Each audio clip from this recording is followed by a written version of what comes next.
What is up, everybody? Welcome into Shout, a Buffalo football podcast Friday, which means it is preview time right here on Shout. Bills versus Bucks this Sunday, a 1:00 start, Ryan Talbot. Woo! It's felt so good the last month or so with a bunch of 1:00 starts sprinkled in here. How are you, my friend? I'm doing great. Excited for this weekend's game. A real bounce back opportunity for Buffalo. We're going to get into a lot of different things. Obviously, like it says in the headlines, we each got one big thing the Bills must do to win this game. We're going to get into that here on the show. We'll get into some keys to the games, some players that we're watching, and then, of course, we'll give you our big prediction at the end of the show.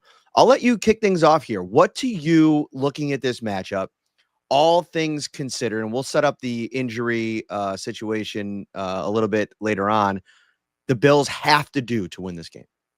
It's all about running the ball on Sunday and running it effectively. And I know that's not necessarily what some people want to hear after the passing struggles with Josh Allen and the Bills wide receivers this last game. But right now, the weather looks questionable for Sunday. Let's just say that. I got one of those emails that from the National Weather Service, possibility of 30-mile-an-hour winds, a rain, snow mix in the forecast for Sunday afternoon, and weather changes. But if that is the forecast, running the ball and being able to stop the run are going to be the keys to this game. And in the case of Buffalo, they've run the ball pretty well all season long with James Cook, but they've also struggled to stop the run. I believe they're 30th in yards per rush, yards and rushing yards allowed in the league. And they're not coming off of a great effort with James Cook. I think they had to abandon a little bit with the way Miami was scoring, but I do think this sets up well for them in terms of running the ball on Sunday, but they also have to stop the run.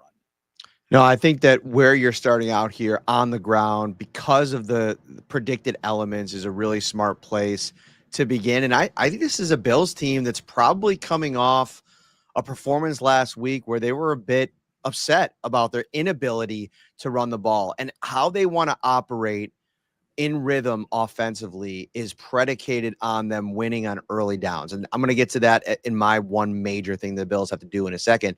But I want to stay on this run game here because this is a Tampa Bay Bucks team that offensively, they're without a couple of key pieces. So Bucky Irvin, he will not play again. This is his 5th straight game that he's missed. Chris Godwin, their really good wide receiver, he's going to be out again. So now you look at their offense already without Mike Evans, and you're looking at former Syracuse running back Sean Tucker, Rashad White as well. Those two guys combined last week against the Patriots run defense that isn't great for 19 carries and a little bit under 100 yards. So they were able to run the ball a little bit, but they didn't have to because or they couldn't because they were playing from behind all game long. On the other side of things, attacking this Buccaneers defense is something I think the Bills are kind of licking their chops. Travion Henderson went for 150 yards on the ground last week, and obviously he's had his coming out party over the last 2 or 3 weeks with Ramondre Stevenson out for the Patriots. They played pretty well last night. But I'm right there with you. The Bills have to get their run game going, have a couple of different ideas of how they're going to do that. Because if on early downs, early in this game, the Bucs get a couple stops, force a couple 3rd and longs, they have to punt, and maybe things aren't going well offensively. That to me is where the panic set in for this Bills offense a week ago against the Dolphins. Yeah, absolutely. And that's just it. Staying ahead of the chains, getting themselves in manageable situations, not being so predictable. I know I just said you have to establish the run and run the ball well, but they have been very predictable this season in terms of first down runs and things like that. So mix it up a little bit as long as the weather permits. Stay ahead of the chains, and then good things can happen, and they can be a little bit more balanced in their attack against Tampa Bay. All right, let me get to my one big thing, and it centers around Josh Allen. And you go back and you watch him over the last 4 or 5 games, and I felt like it's been one of those like charts where the graph is going up and it's going down and it's going up and it's going down. It's been kind of a roller coaster for him. And there's a lot that goes into that, right? When you're not able to run the ball, it puts a little bit more pressure on him. We've talked quite a bit this week about his bevy of weapons. He's going to be without Dalton Kincaid in this game coming up, which is a huge hit to the passing game. But the other part of it is too, is like Josh Allen has not been good on third and longs this season.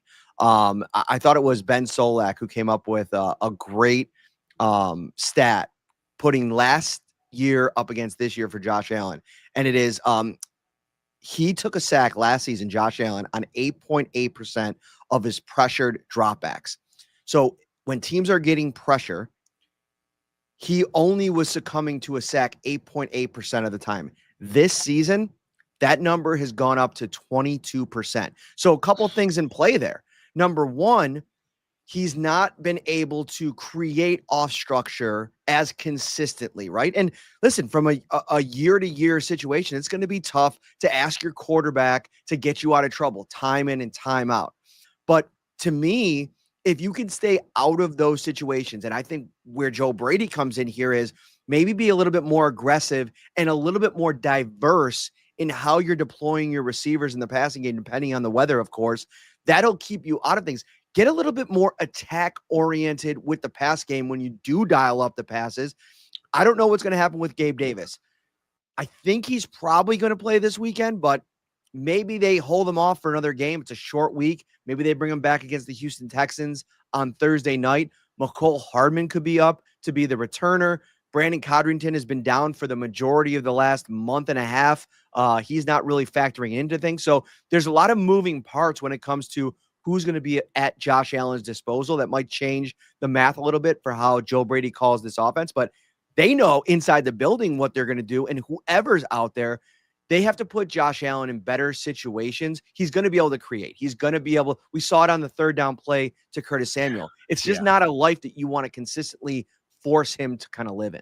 Yeah, and listen, I rewatched last week's game, and I did go easy on Josh Allen. And I still am going to go easy on him for the most part because I think there are struggles with separation. The route trees, the way that these receivers are running their routes has not been ideal. But there are also a few reads in that game where it feels like Allen was just like a half second slow to process. And then it would make him get off of his first read, his second read. And he would be doing these drop downs instead of taking 5 to 6 yard gains that I feel like were available for him. And in this game, he's got to be able to take those because if you can hit on those 5 to 6 yard gains and maybe let your receivers get a few yards after the catch, one, that moves the chains on its own. But if it's just a 5 or 6 yard gain, it puts you in that second and manageable, third and manageable. And that's what this team needs. So Allen's got to trust his eyes, trust his instincts. Some of the defenses that they've played as of late have done a really good job of disguising things. And I think it has messed with Allen to a certain extent. The blocking, for the most part, has still been pretty solid. I know there's been a few miscues in terms of him sending them to the wrong side on blitzes, but Allen's got to be better. He's got to clean it up. He's got to trust his instincts, use that big arm to squeeze those balls into tight windows, which obviously he can do better than almost anyone in this league. So Allen's got to step up a little bit after a downer of a game. Speaking about fitting things into tight windows, listen, it's the holiday season and everybody's kind of, doing their budgets and figuring out where they're going to save a couple of extra dollars as, the Christmas list grows and grows and grows. Well, right now at Tops Friendly Markets, you could hop aboard the Savings Express as it is the season to save on groceries and all your other holiday gifts. Christmas bonus is underway at Tops, which means you could shop and save $10 at all your other favorite stores and restaurants. With over 20 gift cards to choose from, there's something for everyone on your list. And don't forget, you could treat yourself too to some extra savings. Save on great gifts like toys and games from GameStop or Toys R Us at Macy's, things for your home from Lowe's, that big screen TV you want from Best Buy, and so much more just by shopping at Tops. Get more out of your holiday budget with Christmas bonus from Tops. All right, Ryan, the other issue here for, third down situations, first down, second down, when the Bills are passing against this Tampa Bay defense is figuring out a way to limit hits on the quarterback, pressure on the quarterback. And the problem and difficulty is going to be Tampa Bay gets more pressure than almost every team in the NFL. 3 teams this season through 11 weeks are getting more pressure on opposing quarterbacks than the Tampa Bay Buccaneers with a 44.1% pressure rate. The Seattle Seahawks, the Detroit Lions, and the Buffalo Bills. And that's my other piece of this thing. there's been so many moving parts, and this defensive line on Sunday is going to look a lot different than even it probably did a week ago. Fedarian Mathis has been ruled out. He's dealing with an injury. TJ Sanders is being ramped back up, but he's a late addition to the injury report as questionable after not having any designation earlier in the day. So if he can't go, now you're talking about 3 healthy interior players. The Bills went out and signed Morgan Fox off the couch, which could play into their plans over the course of the next couple of weeks. But is he ready to go right now? That is the big question. This defensive line is going to rely on the returning AJ Epinesa, the edge players, and Joey Bosa, who's been amongst the best in the league. Greg Rousseau, who's coming off of an excellent performance 2 weeks ago against the Kansas City Chiefs. The Bills have to affect Baker Mayfield and find a way to try to take Emeka Egbuka out of this game. Yeah, taking Ibuka out of the game is a lot easier said than done. He is so good for a rookie, unbelievable wide receiver. They hit on him. It's just too bad, that Tampa Bay has dealt with so many issues with their offense. Irving obviously being out, and Crane asking he is out again this week. Chris Godwin, Mike Evans, they've just been hit with it, but they're in such an easy division. They should still be able to walk away with that conference the division, and then maybe make some noise if those guys can get healthy at the right time. But it's going to come down to pressure, as you mentioned. Epinesa coming back is huge, and it's funny because he was always that player that was thrown into the trade talks and in the offseason, or should we move on from him? He's a vital piece to this defensive end rotation, with or without, if the injury to Hoyt had not happened. I still believe that he's been so good, so solid of a player that he's needed. And we saw what it looked like last week without him, obviously with Landon Jackson going out after 2 defensive snaps. They were really against it with only 3 DNs. They're going to be in a much better shape here. I think they're going to be able to get some pressure, maybe not at the clip or the rate that they have been over the course of the season, but I think they're in for a more productive game, a much more productive game than they were against Miami. All right, let's get into this injury report. 2 players ruled out. I already mentioned Dalton Kincaid and Fedarian Mathis will not play. The Epinesa piece is huge. As you look through this thing, 3 questionable players on the injury report. So both nickel cornerbacks, Cam Lewis and Taron Johnson. You hope one of them can go, because if not, the Bills are really going to be tested in terms of their depth. I mean, they went out and they signed to Corey Couch this week, who maybe could be brought up and elevated as a depth piece if they really need it. But, on the defensive line, if TJ Sanders can't go, they might need to use one of those elevations for that spot. Are they going to bring up 1 receiver, 2 receivers, McCall Hardman and Gabe Davis, both potentially in the mix?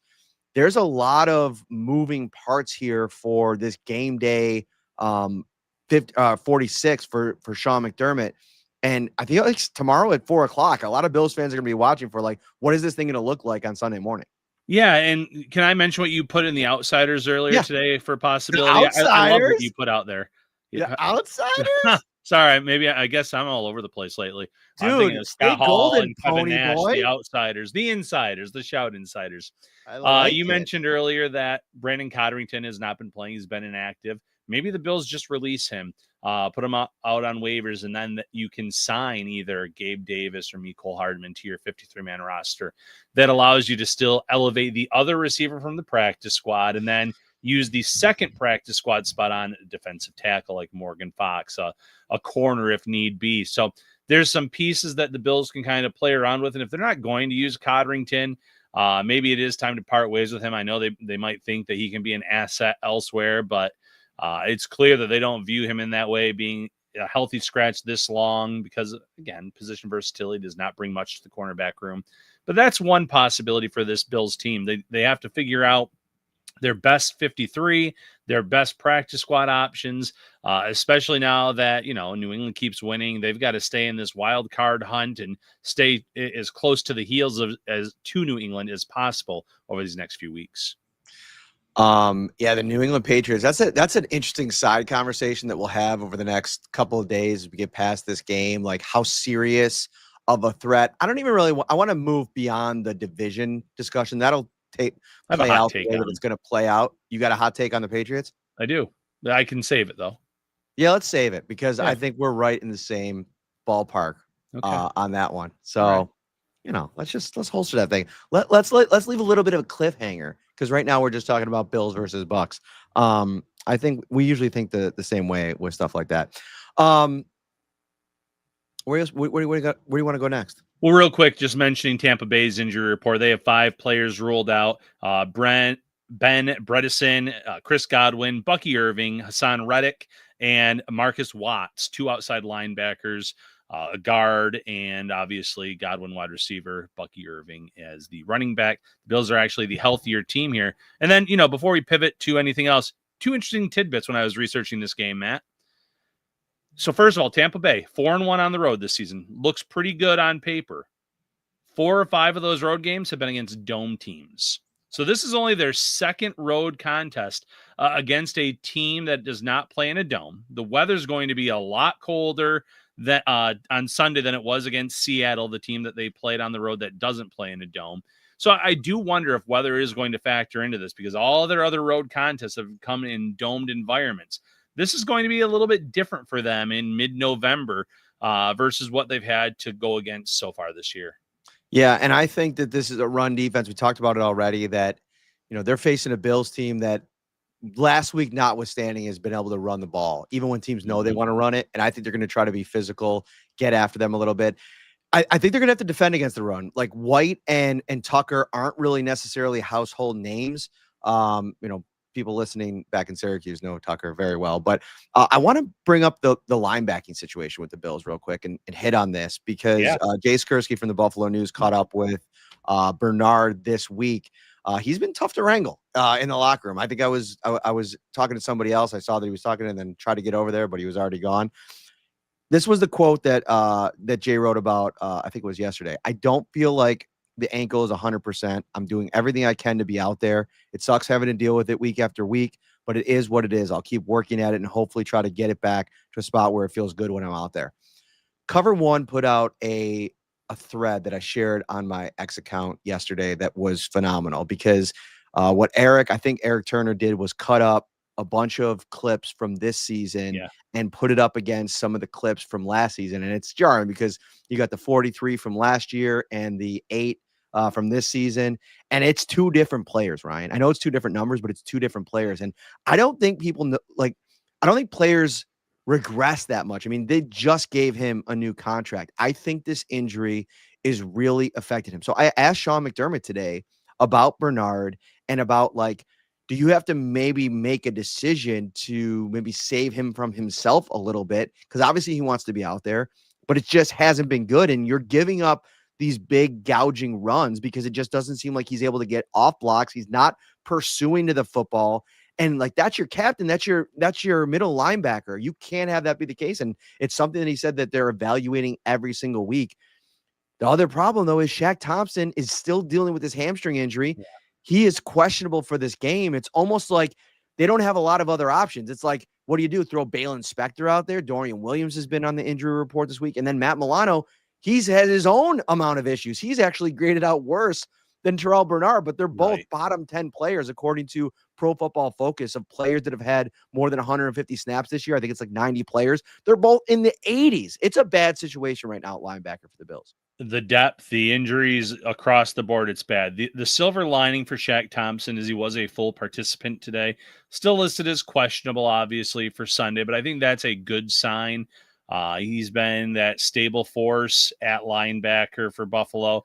I think that if you can get him back for this game, it also can pay some pretty big dividends because he's very familiar with Tampa Bay from his time in Carolina, whether I know the last 2 years he's been injured a lot, but a very familiar opponent, just like we saw from him earlier this year in terms of calling things out and spotting reads on the field. I think he can do that in this game if he's available. So hopefully he's there, and then with Terrell Bernard, it is unfortunate because it's very apparent that he's nowhere close to 100%.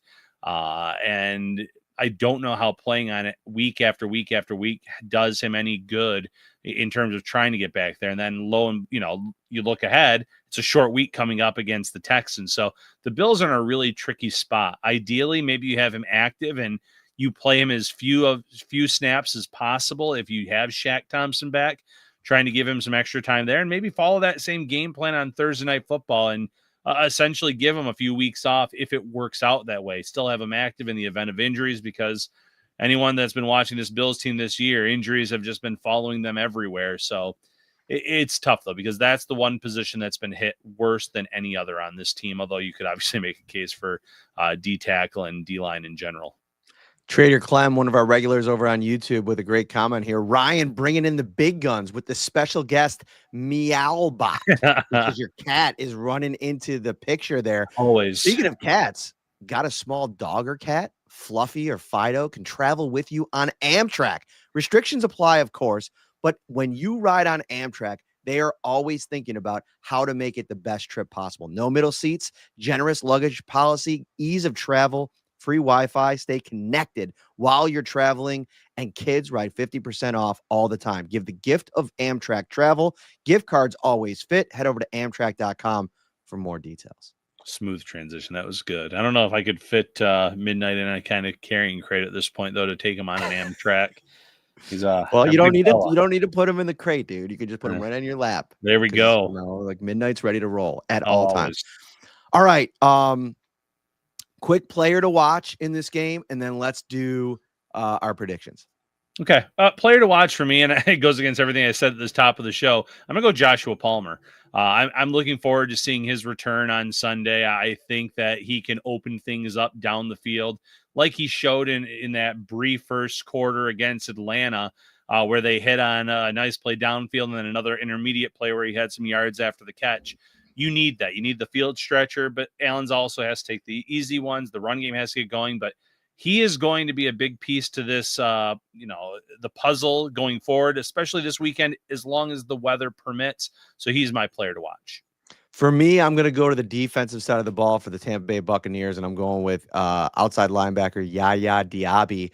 And it's, I'm staying on the defensive line for the most part, but Diaby to me is somebody that the Bills should be able to neutralize the top pressure getter for this Buccaneers defense with their elite tackles in Deion Dawkins and Spencer Brown. I think Spencer Brown's coming off a game where he probably wants to play a lot better. I think this is going to be one of those statement games for him.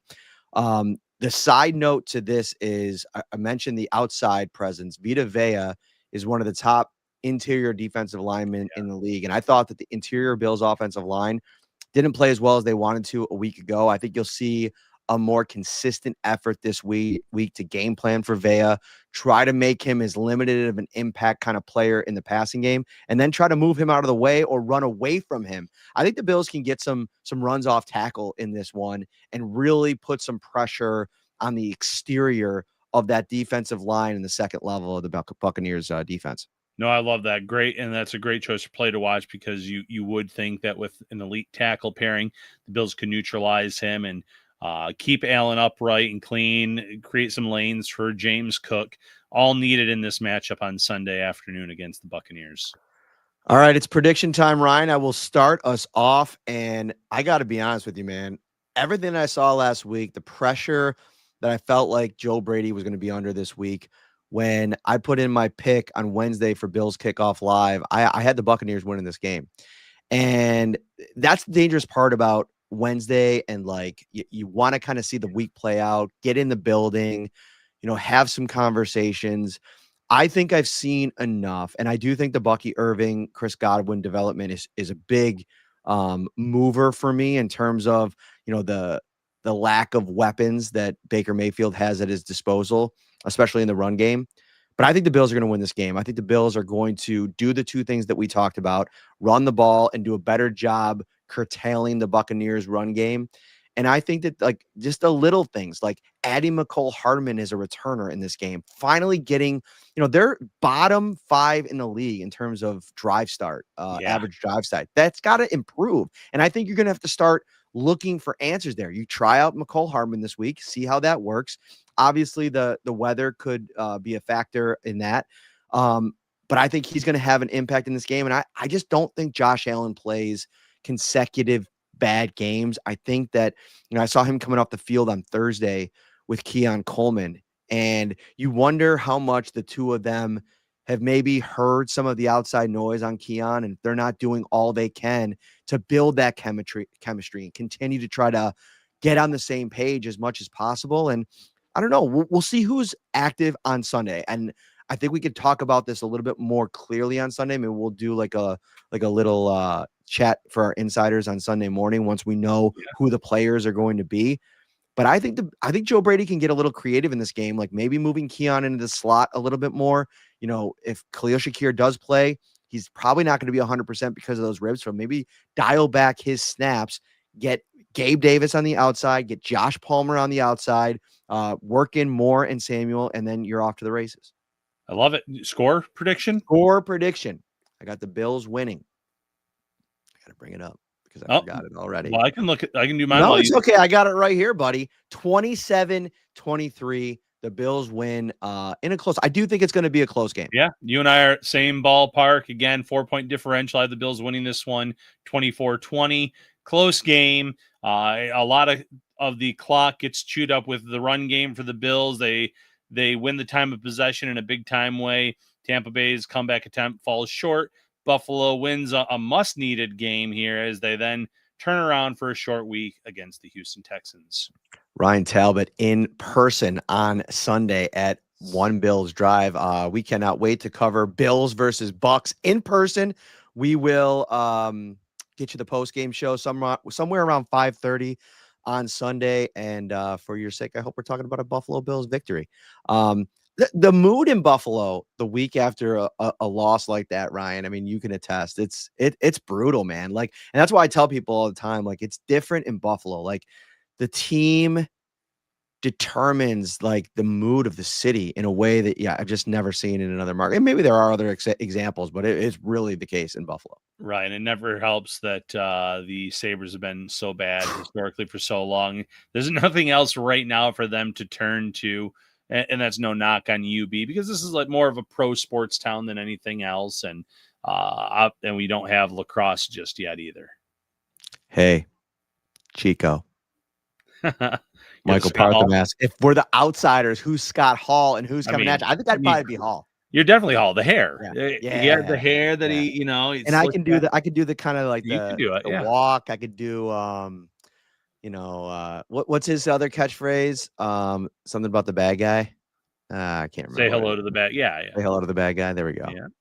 All right. I like it. All right. That'll do it for this episode. We'll see you all on Sunday. For Ryan, I'm Matt. Have a lovely weekend.